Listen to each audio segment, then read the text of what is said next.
नमस्कार मित्रांनो, सध्या एक विषय खूप चर्चेचा आहे, तो म्हणजे भारताचे सरन्यायाधीश गवई यांच्यावर कोर्टातील एका व्यक्तीने, वकिलाने बूट फेकण्याचा प्रकार केला आणि जेव्हा सुरक्षारक्षकांनी त्याला बाहेर काढण्याचा प्रयत्न केला तेव्हा त्याने सांगितलं की सनातन धर्म का अपमान सहा नहीं जाएगा।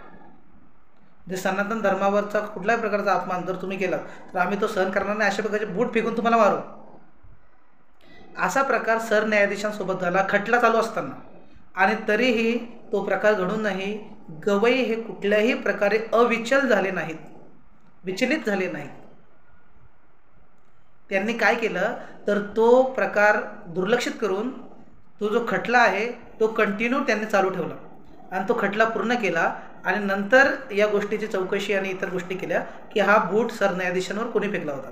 त्या व्यक्तीलाही त्यांनी माफ केलं, परंतु कोर्टाचा अवमान झाल्या कारणाने कायदेशीर तरतुदीनुसार त्या व्यक्तीला 15 दिवसासाठी निलंबित करण्यात आलेला आहे।